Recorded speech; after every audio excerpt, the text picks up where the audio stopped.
Bonjour, nous vous saluons dans le merveilleux nom de Jésus-Christ. C'est Alpha Lumière qui continue à vous parler de Christ comme toutes les autres fois. Aujourd'hui, nous voulons commencer avec 1 Thessaloniciens chapitre 5.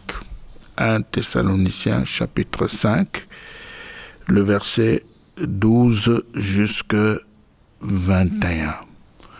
1 Thessaloniciens 5, 12, 21. Parce que là, nous sommes dans les recommandations de l'apôtre Paul. Et nous connaissons tous qui est Paul. Et Paul, nous le savons, c'est un apôtre, comme Pierre, mais un apôtre qui avait été envoyé par Dieu pour les nations. C'est la pensée de Dieu et l'instrument qu'il a utilisé pour les nations, c'est Paul. Alors Paul parle et il donne ici les recommandations aux Thessaloniciens. Au verset 12, il dit, 1 Thessaloniciens 5, 12, Paul dit, « Nous vous demandons, frères, d'avoir de la considération pour ceux qui se donnent de la peine parmi vous, qui vous dirigent dans le Seigneur et qui vous avertissent. De la considération pour ceux qui vous dirigent dans le Seigneur. Qui vous dirige dans le Seigneur ou qui dirige dans le Seigneur aujourd'hui? Il est question ici de parents dans la foi. Le pasteur avec ses collaborateurs. Ceux-là qui sont à la tête de l'assemblée.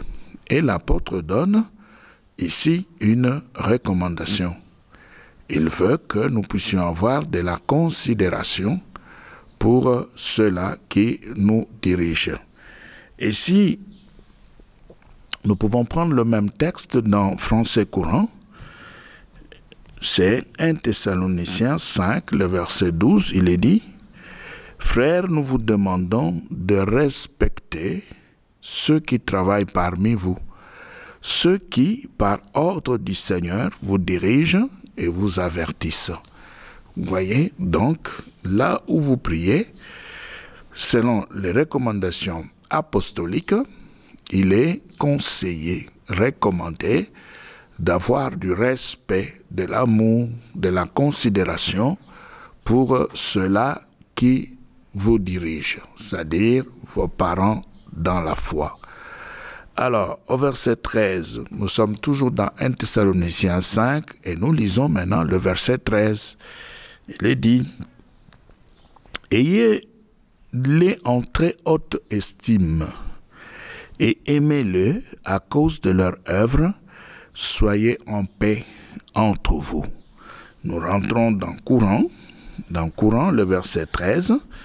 Il est dit, « Manifestez-leur beaucoup d'estime et d'amour à cause de leur activité.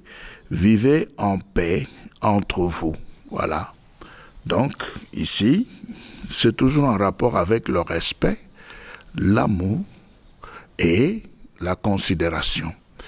Ça veut aussi dire ceci. Si réellement vous êtes chrétien converti, né de nouveau, vous ne pouvez pas parler en mal de votre pasteur qui est votre père dans la foi. Vous ne pouvez pas. Vous ne pouvez pas critiquer votre pasteur qui est votre père dans la foi. Vous ne pouvez pas critiquer ses collaborateurs, les anciens qui travaillent avec lui. Vous ne pouvez pas les critiquer. Pourquoi? Parce que les Écritures interdisent cela. Ça ne veut pas dire que ces gens-là ne peuvent pas commettre des erreurs. Non, ils peuvent commettre des erreurs parce que ce sont des humains.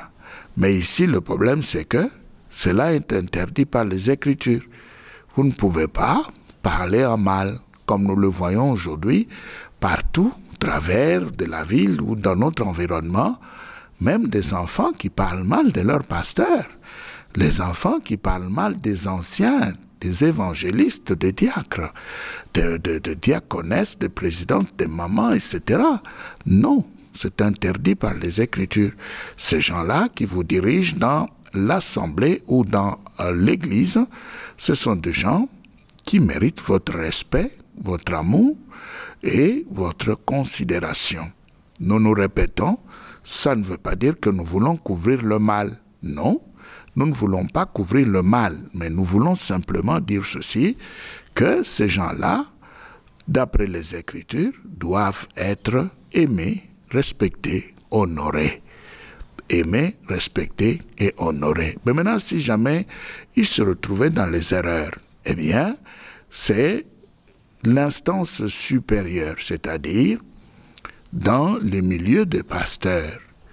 Il y a toujours un mécanisme, tous les pasteurs connaissent ce mécanisme pour pouvoir rappeler à l'ordre le pasteur qui se comporte mal. Il faut quelqu'un de son niveau ou alors quelqu'un qui est supérieur qui pourra s'adresser à ces pasteurs pour les ramener à la raison, mais pas les fidèles membres de l'Église. Dans l'enseignement apostolique, cela est interdit, ça n'existe pas, comme nous le voyons aujourd'hui. Il suffit seulement de donner une prédication à un évangéliste, eh bien, on commence maintenant à s'adresser aux pasteurs, aux parents dans la foi, et on commence à parler très mal des dirigeants. Pourquoi? Parce qu'on a le micro. Et pourquoi? Parce qu'on croit aussi qu'on a été inspiré par le Saint-Esprit. Et alors maintenant, on commence à corriger les parents dans la foi. Alors là, dans l'enseignement apostolique, c'est strictement interdit et nous le lisons avec vous dans la Bible. Mais aujourd'hui, dans l'Église, vous allez voir que même les célibataires veulent donner des conseils pratiques aux mariés. Pourquoi? Parce que, ils croient qu'ils sont inspirés par l'Esprit de Dieu. Il y a des célibataires qui s'élèvent et qui commencent à condamner les femmes mariées, à condamner les hommes mariés, les adultes, etc. Pourquoi? Parce que on s'appuie sur l'inspiration et on met cela sur le dos de l'Esprit de Dieu. Mais dans l'enseignement apostolique, dans les modèles apostoliques, ça n'existe pas. Ça ne peut pas se faire et c'est pourquoi nous les lisons dans 1 Thessaloniciens 5 au verset 13. Nous reprenons la lecture. Ayez-les en très haute estime, aimez-les à cause de leur œuvre, soyez en paix entre vous. Vous voyez? C'est ce qu'on vous demande là, d'avoir une haute considération pour ceux-là qui vous dirigent dans l'assemblée. Au verset 14, qu'est-ce qui est dit là? Paul dit ceci, 1 Thessaloniciens 5, 14, ne vous égarez pas. Il est dit, nous vous y encourageons, frères, avertissez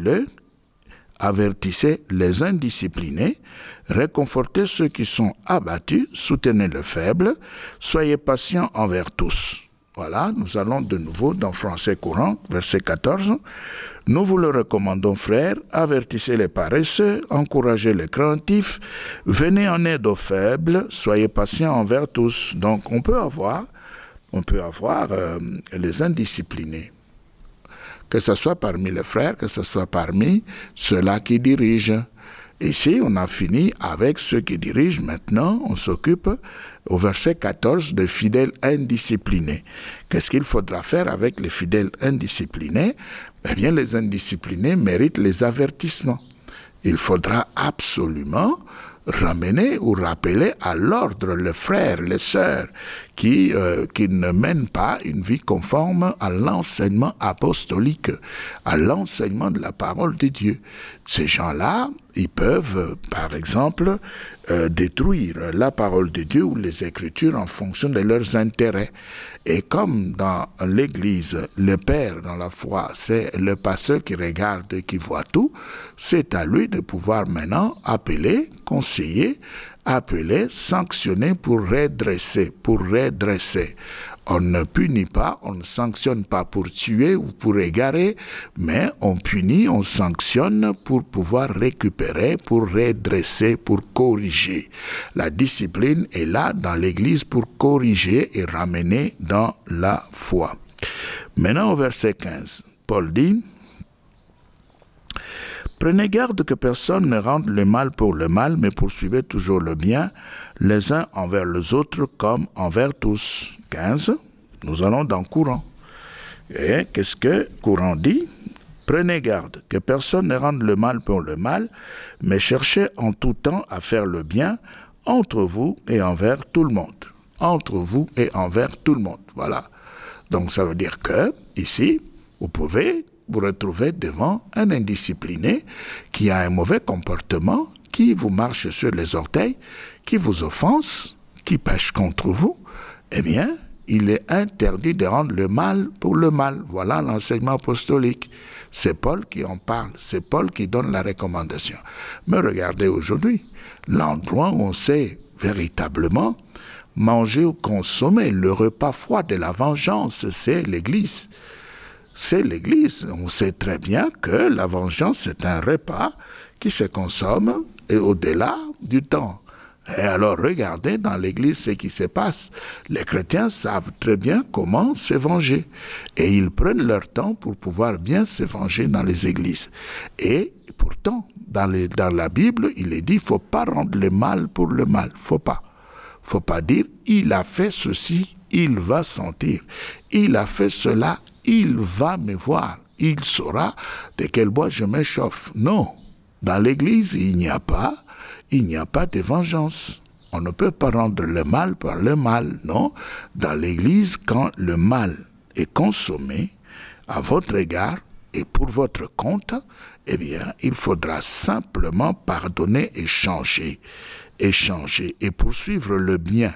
Poursuivre le bien, il est dit, Paul le dit, verset 15, nous rentrons dans Français courant, prenez garde que personne ne rende le mal pour le mal, mais cherchez en tout temps à faire le bien entre vous d'abord, entre vous dans l'Église, entre vous chrétiens dans la ville. Si vous vous retrouvez devant quelqu'un qui n'est pas membre de votre assemblée, mais qui est chrétien, vous êtes sûr que vous avez affaire à un chrétien, eh bien, il faut lui faire du bien, entre vous et envers tout le monde. Et il faudra qu'on puisse savoir qu'ici, on a affaire à un chrétien et ce chrétien est en train de faire du bien. Malheureusement, ce n'est pas ce que nous voyons dans notre milieu. On chante, on se promène avec des Bibles, on mène les combats spirituels, mais quand il faut pratiquer l'enseignement apostolique, on a des difficultés. Il y a des chrétiens qui se battent, qui s'insultent dans les quartiers et qui continuent toujours à fréquenter les églises et qui prient et qui participent dans des combats spirituels et qui attendent la bénédiction de Dieu. Ça ne viendra pas de cette façon-là. Le verset 16, l'apôtre dit « Réjouissez-vous toujours ». Réjouissez-vous toujours, nous pouvons directement ajouter le verset 17, priez continuellement. Vous voyez, Paul c'est l'apôtre, et nous sommes là dans la suite de la recherche de la bénédiction apostolique. Pour avoir la bénédiction apostolique, il faut devenir l'être de Christ. Il faut pratiquer l'enseignement apostolique.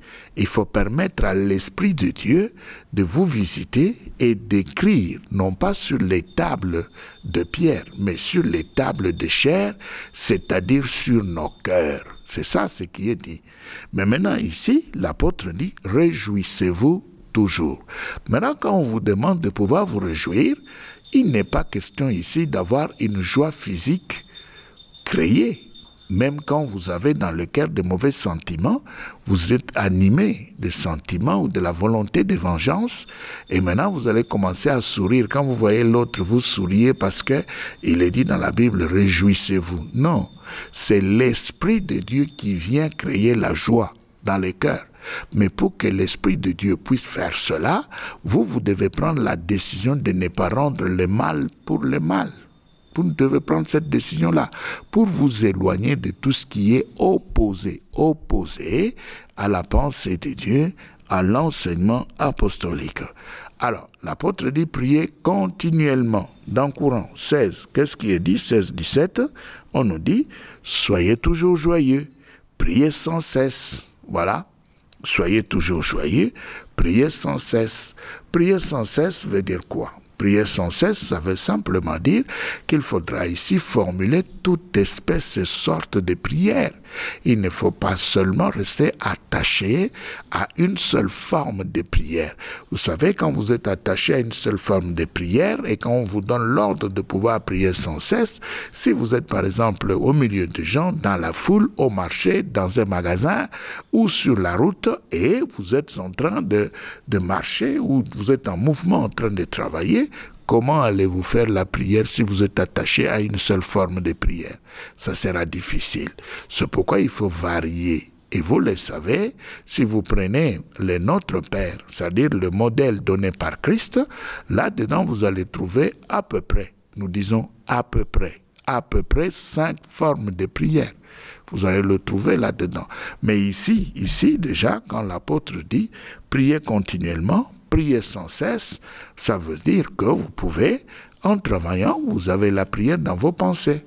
En travaillant, vous êtes en train de prier en vous-même.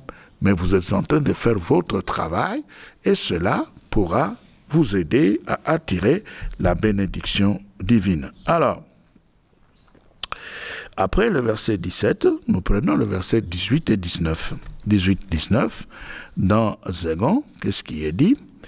Rendez grâce en toutes circonstances, telle est à votre égard la volonté de Dieu en Jésus-Christ. 19. N'éteignez pas l'esprit. Les actions de grâce. Les actions de grâce. Regardez ici, on dit rendez grâce en toutes circonstances. Rendez grâce en toutes circonstances. Rendre grâce commence par le mot merci. Rendre grâce commence par ce mot merci parce que c'est ce mot-là qui va traduire la reconnaissance. La reconnaissance, c'est-à-dire tu m'as fait du bien. Pour prouver ma reconnaissance, eh bien, j'utilise un petit mot, merci. Ce petit mot merci que j'utilise, eh bien, c'est un petit mot qui fera voir que je suis tout à fait reconnaissant. Alors, ici, dans Courant, qu'est-ce qui est dit? Ne faites pas, oui, c'est 18, écoutez, remerciez Dieu en toutes circonstances. Voilà ce que Dieu demande de vous dans votre vie avec Jésus-Christ. 19, ne faites pas obstacle à l'action du Saint-Esprit. C'est ça, n'éteignez pas l'esprit. Ça veut dire qu'il ne faut pas ici faire des choses qui peuvent éloigner, attrister, gêner l'Esprit de Dieu.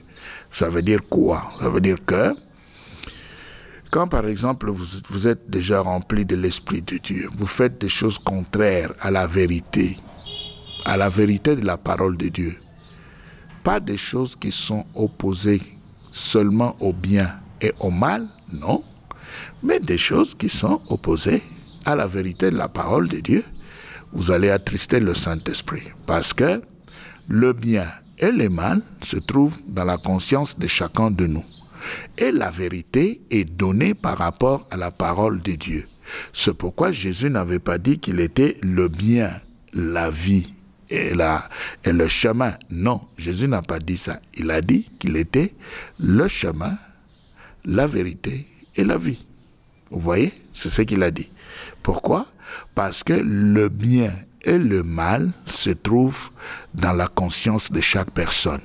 Et par rapport au bien et au mal, chaque personne a son juge naturel. Et le juge naturel de chaque personne par rapport à la loi du bien et du mal qui se trouve dans chaque personne, c'est la conscience de l'homme. Ta conscience est ton juge naturel.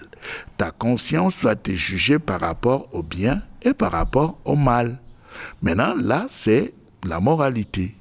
C'est l'homme qui juge par rapport au bien accepté sur la terre parmi les hommes et au mal qu'on rejette. Ta conscience, mon ami, te parlera, t'éclairera, te montrera le chemin.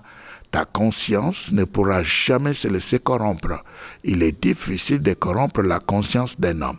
Mon ami, tu pourras essayer, tu vas échouer. Tu pourras chercher à faire taire ta conscience, elle ne pourra pas se taire par rapport au bien et au mal. C'est pourquoi il y a des gens qui se trompent et qui disent toujours qu'ils veulent aller boire pour pouvoir noyer les problèmes. Mais plus ils vont consommer l'alcool, plus la conscience va continuer à parler. Plus ils vont consommer l'alcool, plus la conscience va continuer à condamner. à condamner. Donc l'alcool ne peut pas toucher la conscience de l'homme et l'obliger à se taire. Non, c'est l'homme qui s'enivre seulement parce qu'il veut se distraire et oublier, mais la conscience ne va pas s'enivrer et la conscience ne pourra pas oublier parce que la conscience t'a été donnée, mon ami, comme ton juge naturel par rapport à la loi du bien et du mal. Maintenant, à côté de cette loi du bien et du mal, il y a la vérité de la parole de Dieu. Je suis le chemin, la vérité et la vie. Ça, c'est Jésus. Il est la vérité. Quand Jésus parle, il communique la vérité. Quand Jésus parle, il se donne lui-même. Parce que la parole qu'il donne est la vérité. Et il y a vérité maintenant, c'est par rapport à la parole de Dieu. C'est par rapport à la volonté de Dieu. C'est par rapport aux Écritures. La vérité pour toi, c'est pas le bien. La vérité pour toi, c'est la parole de Dieu. Et chaque fois que tu vas détruire la parole de Dieu, tu as détruit la vérité. Chaque fois que tu vas rejeter la pratique de la vérité, tu as rejeté la parole de Dieu. Et maintenant, ta conscience viendra pour pouvoir te juger. Et quand la conscience va te juger, elle va te juger en fonction de la vérité que tu as rejetée. Alors, c'est pourquoi ici, au verset 20, Paul dit, « Ne méprisez pas les messages des prophètes. » Donc, ne méprisez pas les prophéties. 21, « Examinez tout, retenez ce qui est bien. » Vous voyez? Examinez tout, retenez ce qui est bien. 21, dans Courant, il est dit, ne méprisez pas les messages inspirés, donc les prophéties. Il ne faut pas les mépriser. 21. Mais examinez toutes choses, retenez ce qui est bon. Alors maintenant, ce qui est bon ici n'est pas bon par rapport à la loi du bien et du mal. Non. Ce qui est bon ici pour toi, c'est la vérité de l'enseignement apostolique. C'est la vérité de la parole de Dieu. C'est ça le bien pour toi. Tu ne peux pas dire, comme moi je trouvais que c'est bien, donc cela reste aussi dans le panier de tout ce qui est bon pour Dieu. Non, non. Là, tu es en train de réfléchir par rapport à la loi du bien et du mal. La loi de la conscience. C'est cette loi qui te conduit ça. Ton juge naturel va s'en occuper. Mais le bien dont il est question ici, c'est la parole de Dieu. C'est pourquoi nous allons lire ce texte dans Romains 12. Dans Romains 12, Paul parle et il montre cela d'une autre manière. Écoutez bien ce qu'il dit. Romains 12, voilà. Nous y sommes, Romains 12, verset 2. Il dit, « Ne vous conformez pas à ce monde-ci, mais soyez transfigurés par le renouvellement de votre intelligence pour discerner, vous voyez, pour discerner quelle est la volonté de Dieu. Ce qui est bon, voilà, ce qui est bon, c'est-à-dire ce qui est bien, agréé et parfait. » Nous allons dans Courant, Romains 12, 2. Romains 12, 2. Il est dit, et dans Courant, vous allez voir, pour vous faciliter la compréhension, nous lisons aussi dans Français Courant, 12, 2. On vous dit, ne vous conformez pas aux habitudes de ce monde, mais laissez Dieu vous transformer et vous donner une intelligence nouvelle.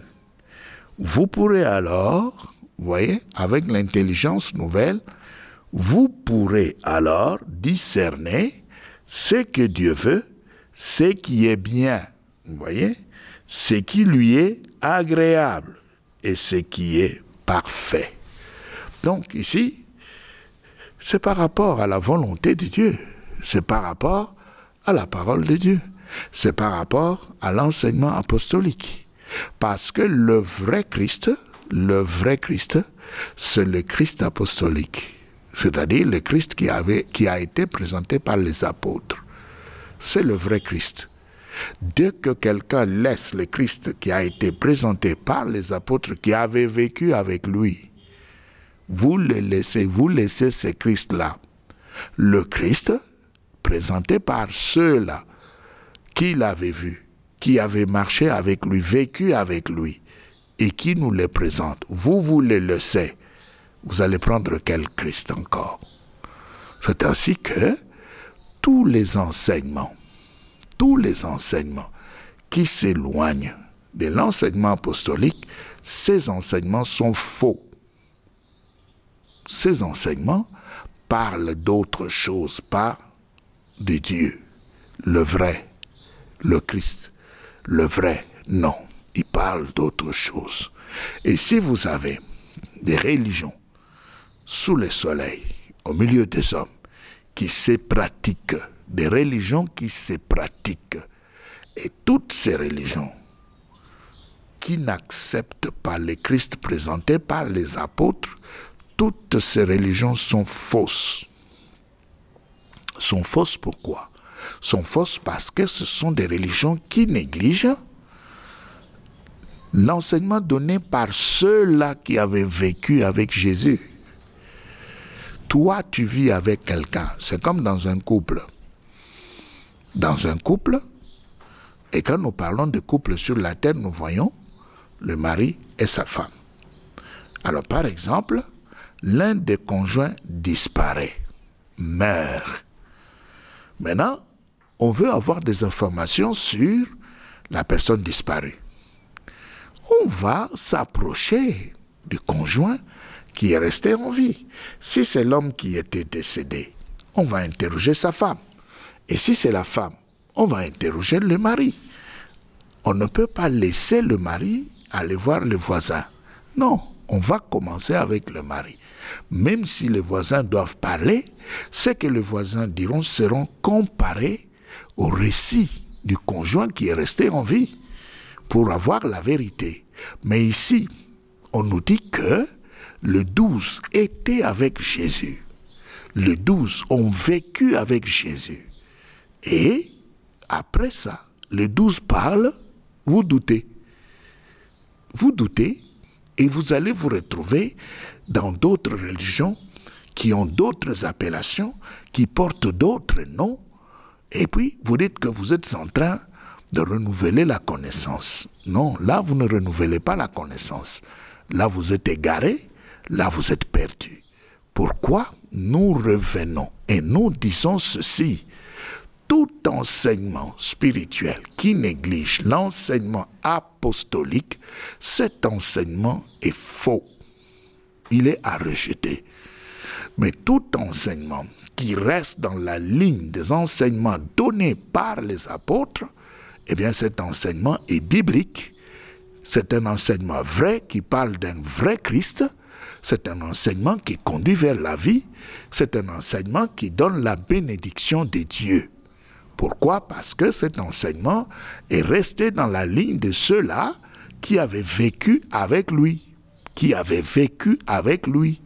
Alors ici, on pose toujours des questions pour dire que, bon, Jésus n'avait pas seulement les 12. D'accord, nous l'avions dit la fois passée. Il n'avait pas seulement les 12, hein. Il avait plus de 500.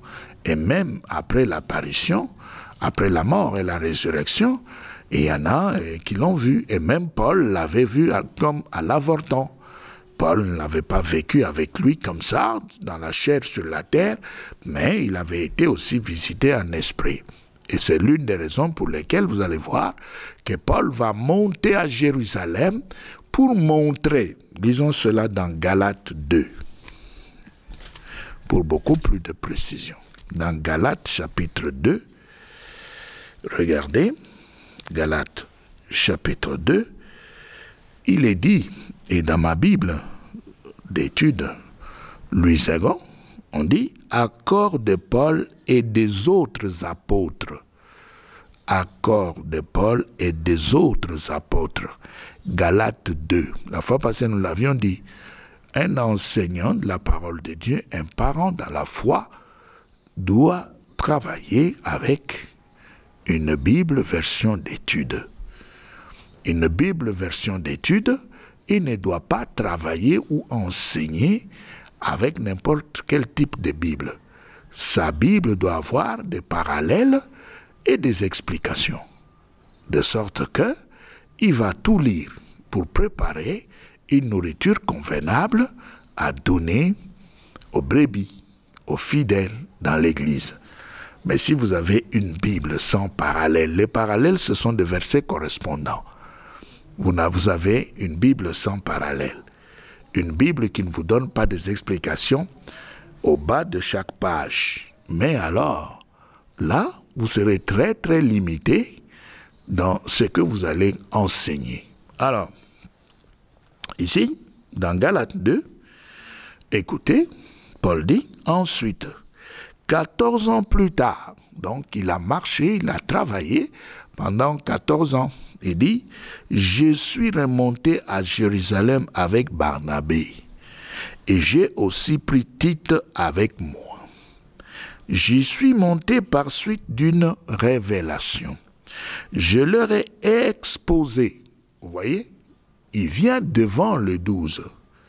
Il expose, il dit, je leur ai exposé la bonne nouvelle que je proclame parmi les non-juifs. C'est Paul qui le fait.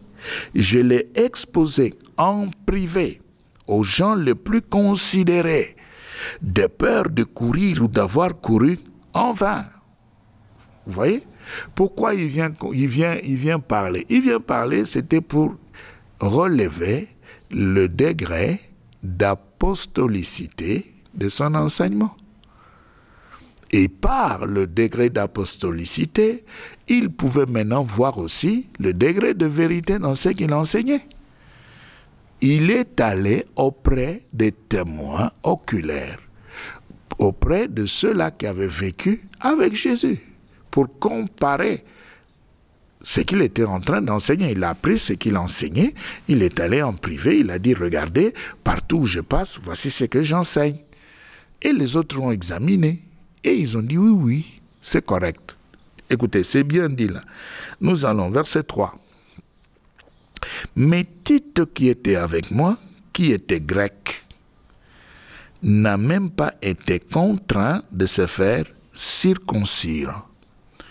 Tout cela à cause de faux frères, des intrus qui s'étaient introduits par nous pour épier la liberté que nous avons en Jésus-Christ, avec l'intention de nous asservir. À ceux-là, nous n'avons pas cédé un seul instant. Nous ne nous sommes pas soumis afin que la vérité de la bonne nouvelle demeure pour vous.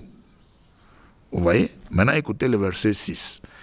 Nous laissons un peu de côté la situation des Tite, parce qu'il y a des gens, pendant que Paul rencontrait les colonnes, les piliers, les apôtres considérés, les témoins oculaires, pour comparer ce qu'il enseignait parmi les non-juifs et ce que les autres enseignaient parmi les juifs, il y avait à côté des gens qui voulaient que les autres qui accompagnaient Paul puissent judaïser, c'est-à-dire pratiquer ou mélanger au christianisme les pratiques juives.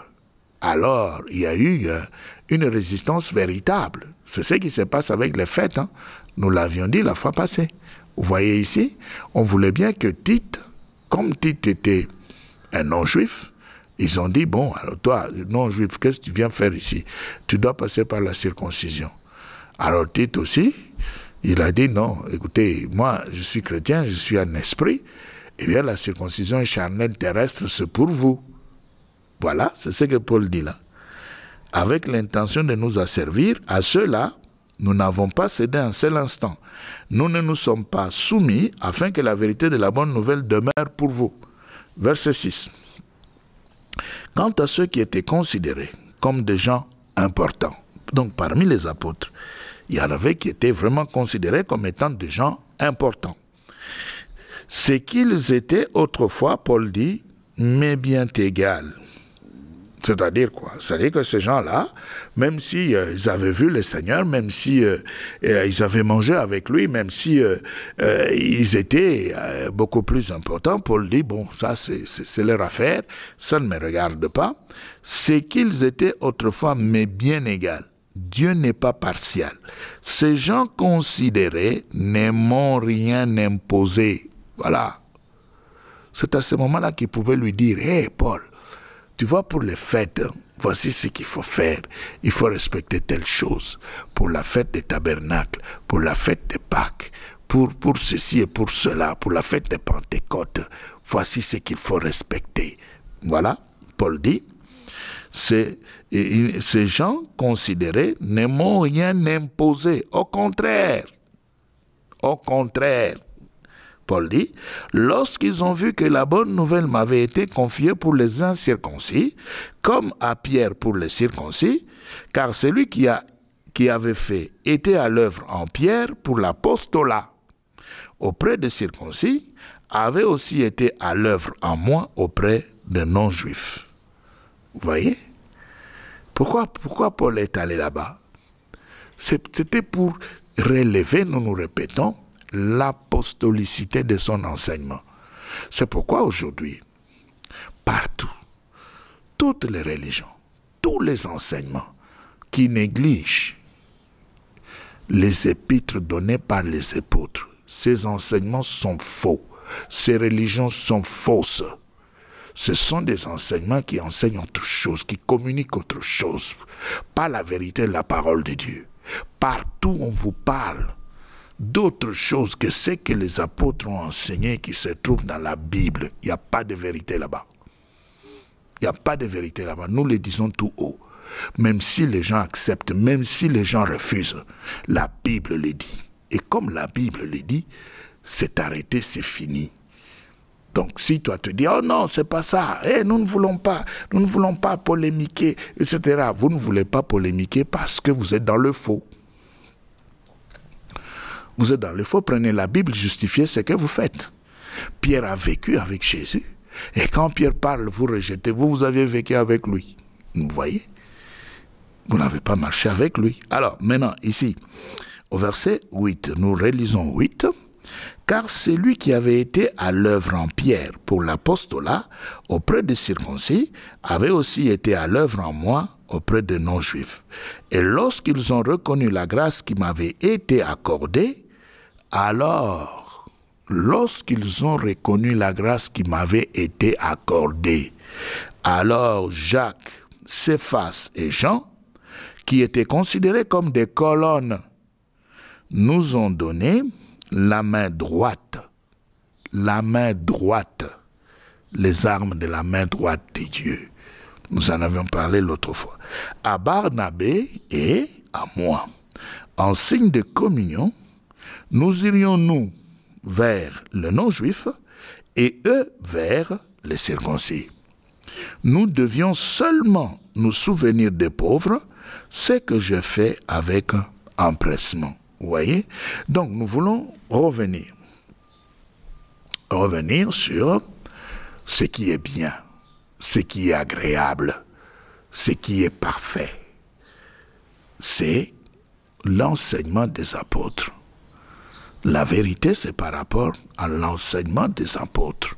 C'est ça la vérité que toi, tu dois chercher. Tu dois tout faire pour t'asseoir comme il se doit dans l'enseignement des apôtres.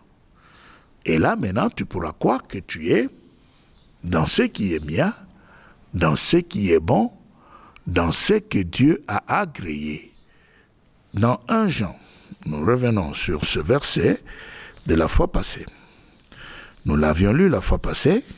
Nous aimerions aujourd'hui revenir un peu pour renforcer ce que nous sommes en train de vous dire maintenant. Et vous verrez que si vous sortez, eh bien vous êtes dans autre chose. 1 Jean 1, 1, 4. 1 Jean 1, 1, 4. Ce qui était dès le commencement, ce que nous avons entendu, ce que nous avons vu de nos yeux, ce que nous avons contemplé que nos mains ont palpé, il s'agit de la parole de la vie.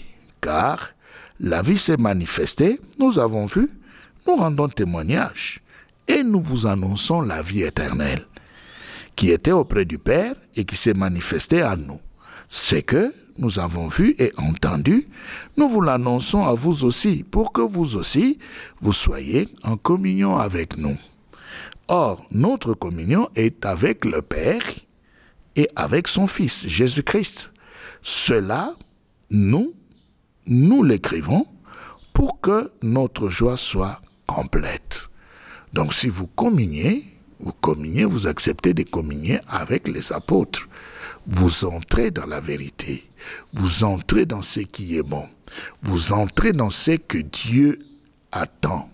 Et là, vous allez recevoir de la part de Dieu ce qu'il faut. C'est pourquoi Paul dit, nous rentrons dans 1 Thessaloniciens 5, 21, et dit, ne méprisez pas les prophéties, examinez toutes choses et retenez ce qui est bon. Retenez ce qui est bon ne signifie pas, le bon ne signifie pas par rapport au bien et au mal. Non, c'est par rapport à l'enseignement apostolique. Pas par rapport au bien et au mal. Parce que le bien et le mal se trouvent dans la conscience de l'individu. C'est une loi naturelle. Et il y a un juge naturel, un juge de la création, placé par Dieu dans l'homme depuis la création, c'est la conscience de l'homme. La conscience de l'homme va travailler par rapport au bien et au mal. C'est ta conscience, mon ami, qui te dira, oui, tu as bien fait. C'est ta conscience qui te dira aussi, non, ici, tu n'as pas bien fait. Tu ne devais pas faire cela. Tu as rendu le mal par le mal, pour le mal. Tu ne devais pas le faire. Pourquoi? Parce que Dieu n'aime pas cela. Voilà. Mais maintenant, la vérité, elle, c'est par rapport aux Écritures, par rapport à l'enseignement des apôtres. C'est ça, la vérité. Quand on parle de la vérité, ça ne veut pas dire qu'on va prendre tout ce qui se trouve dans la Bible. Non, non, non, non. C'est à ce niveau que nous voulons maintenant vous dire quelque chose. Nous voulons dire que dans la Bible, il y a des erreurs matérielles.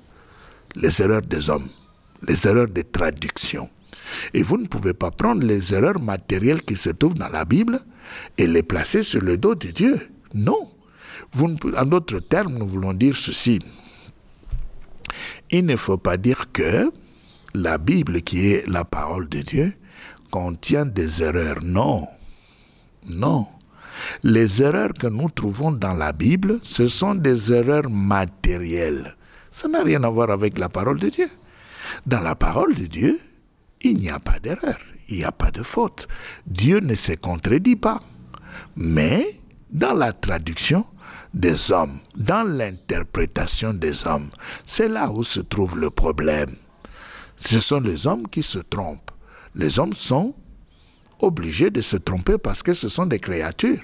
Mais Dieu, lui, ne peut pas se tromper parce qu'il est le créateur parfait. C'est un esprit qui ne peut pas se tromper. Il est parfait. Alors maintenant, quand vous trouvez les erreurs dans la Bible, il ne faut pas mettre cela sur le dos de Dieu. Ça, c'est l'homme. Nous appelons cela erreurs matérielles. De traduction, par exemple, des chiffres. Parce que l'hébreu a des problèmes dans la traduction des chiffres. Il y a un sérieux problème. C'est pourquoi vous allez trouver ici, on parle en termes de milliers, et là, on parle en termes de centaines. Ça, c'est le problème humain terrestre de traduction. C'est pas Dieu. Vous allez trouver ici, on vous dit, il y avait 2 bêtes. Et puis, dans une autre version, on vous dit, il n'y avait qu'une seule bête. C'est l'homme, c'est pas Dieu. Ça, c'est terrestre, c'est physique, c'est matériel. Mais dans la parole de Dieu, il n'y a aucune erreur. Il n'y a pas de contradiction. Parce que Dieu est parfait, il ne se trompe jamais. Il ne se trompera jamais. Il ne pourra jamais se contredire. Il est cohérent dans ce qu'il avait dit, dans ce qu'il fait, dans ce qu'il entreprend. Les erreurs que nous trouvons dans la Bible, ce sont des erreurs matérielles, imputables à l'homme. Nous mettons cela sur le dos de l'homme, pas sur le dos de Dieu. Le Saint-Esprit ne peut pas se tromper. Regardez seulement le corps de l'homme. Le Saint-Esprit ne s'était pas trompé en plaçant les oreilles. Dieu ne s'est pas trompé en plaçant les narines ou la bouche sur le corps de l'homme. Vous ne verrez jamais la bouche d'un homme sur son front. Vous croisez un homme et la bouche se trouve sur le front. Mais vous-même, vous allez vous arrêter, vous aurez peur, vous allez trembler. Pourquoi? Parce que c'est contre l'ordre créationnel de Dieu. Nous connaissons tous là où Dieu avait placé la bouche de l'homme. Donc Dieu ne peut pas se tromper. C'est un Dieu d'ordre. Il y a de l'harmonie dans ce qu'il fait. Les erreurs que nous trouvons dans la Bible, nous vous le disons, ce sont des erreurs d'ordre matériel. Alors maintenant, si vous voulez donc avoir la vie, il faut rentrer dans ce qui est bon, dans ce qui est vrai.